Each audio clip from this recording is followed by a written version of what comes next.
Assalamualaikum warahmatullahi wabarakatuh. Halo, perkenalkan nama saya Putri Sasasabila dengan NIM 25018227, Prodi Pendidikan Bahasa Inggris. Video ini saya buat untuk melengkapi tugas akhir mata kuliah umum Bahasa Indonesia.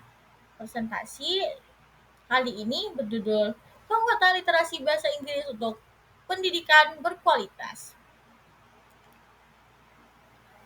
Mengapa literasi bahasa Inggris itu penting? Di era globalisasi yang semakin terhubung, penguasaan bahasa Inggris bukan lagi sekedar nilai tambah, melainkan kebutuhan dasar bangsa. Inggris adalah bahasa komunikasi internasional dalam berbagai bidang mulai dari sains, teknologi, bisnis, hingga hiburan.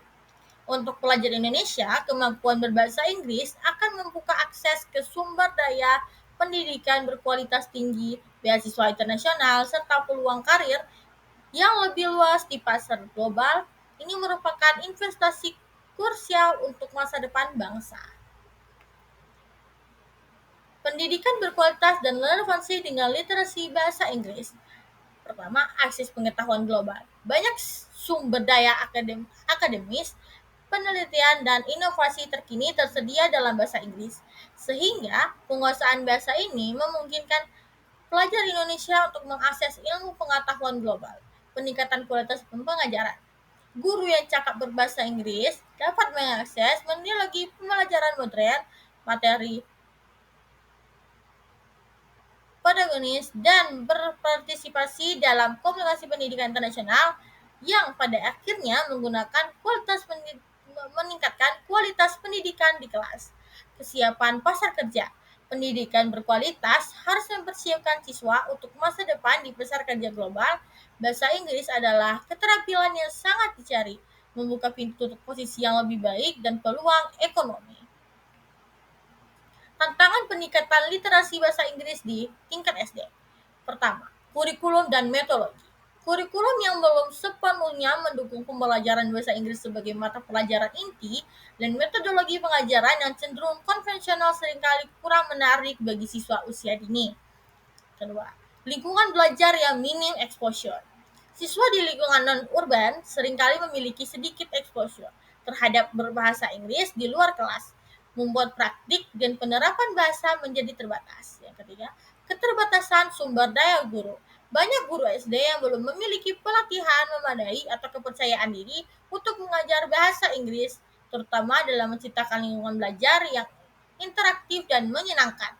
Motivasi dan persepsi orang tua. Beberapa orang tua mungkin belum sepenuhnya menyadari pentingnya bahasa Inggris yang dapat memenuhi motivasi dan dukungan mereka terhadap anak-anak dalam belajar. Apa aja sih peran teknologi dalam mendukung pembelajaran bahasa Inggris? Nah, simak baik-baik.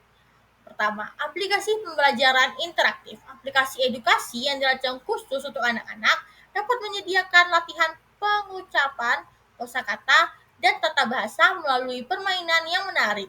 Yang kedua, platform belajar daring. Platform e-learning menyediakan materi yang disesuaikan, tes diagnostik, dan bahkan kesempatan untuk interaksi dengan penutur asli melalui video call. Yang terakhir, sumber daya digital multimodern. Penggunaan video, audio, e-book interaktif, dan bahkan realitas virtual dapat menciptakan pengalaman belajar yang imersif dan kontekstual. Pemanfaatan teknologi tidak hanya menjembatani kesenjangan akses, tetapi juga memungkinkan personalisasi pembelajaran sesuai dengan kecepatan dan gaya belajar masing-masing siswa. Kemitraan atau peran guru, orang tua, dan komunitas dalam peningkatan literasi. Peran guru sebagai ujung tombak. Guru perlu dibekali pelatihan berkelanjutan, dukungan materi ajar, dan motivasi untuk menciptakan kelas bahasa Inggris yang dinamis. Peran orang tua, dukungan di rumah sangat vital. Orang tua dapat mendorong anak-anak untuk membaca buku bahasa Inggris, menonton film anak-anak berbahasa Inggris, atau sekedar berlatih bercakap sehari-hari. Peran komunitas dapat mendukung dengan menyediakan bimbingan belajar, klub bahasa Inggris, atau program budaya yang melibatkan penutur asli. Contoh studi kasus implementasi berhasil di sekolah-sekolah. Di sebuah sekolah di Yogyakarta, program English Sunday menggunakan mingguan yang meningkatkan pemainan dan storytelling terbukti meningkatkan kepercayaan diri siswa dalam berbicara berbahasa Inggris hingga 40% dalam 1 tahun. Di Makassar, sebuah inisiatif Budi Breeding antara siswa kelas atas dan kelas bawah menggunakan buku cerita berbahasa Inggris berhasil meningkatkan skor membaca siswa sebesar 25% dan mempererat hubungan antar siswa. Studi kasus ini menjadi bukti bahwa dengan pendekatan yang tepat dan dukungan yang solid, peningkatan literasi bahasa Inggris di tingkat SD sangat mungkin dicapai. Apa saja sih dampak jangka panjangnya? Simak baik-baik. Dampak jangka panjangnya, pertama, peluang pendidikan lebih tinggi, memudahkan akses ke universitas kelas dunia dan program mahasiswa internasional.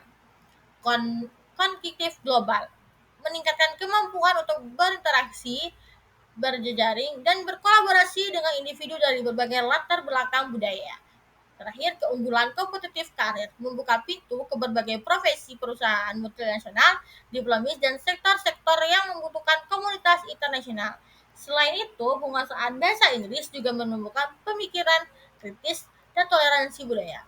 Karena siswa terpapar pada berbagai perspektif dan ide dari seluruh dunia, ini adalah investasi esensial untuk membentuk warga negara global yang adaptif dan inovatif. Nah, ini dia kesimpulan dari presentasi kita pada hari ini dan langkah selanjutnya untuk menuju Indonesia Emas 2030. Yang pertama, integrasi kurikulum adaptif dengan cara memperkuat posisi bahasa Inggris dalam kurikulum nasional dengan mendekatkan yang lebih interaktif dan relevan. Yang kedua, peningkatan kompetensi guru, investasi dalam pelatihan guru berbahasa Inggris secara berkelanjutan, termasuk metodologi modern dengan pemanfaatan teknologi. Yang seterusnya, ekosistem belajar holistik, mendorong kemitraan yang kuat antara sekolah, keluarga, dan komunitas untuk menciptakan lingkungan yang mendukung pembelajaran bahasa Inggris. Dan terakhir, pemanfaatan teknologi yang optimal, mengoptimalkan penggunaan aplikasi dengan platform digital atau memfasilitasi pembelajaran yang menarik dan personal. Dengan langkah-langkah strategis ini, kita akan memastikan bahwa setiap anak Indonesia memiliki akses ke pendidikan berkualitas dan siap menjadi pemimpin masa depan di era global. Nah, oke teman-teman, cukup sekian presentasi dari saya. Dan jangan lupa like, comment, dan subscribe. Bye-bye. Assalamualaikum warahmatullahi wabarakatuh.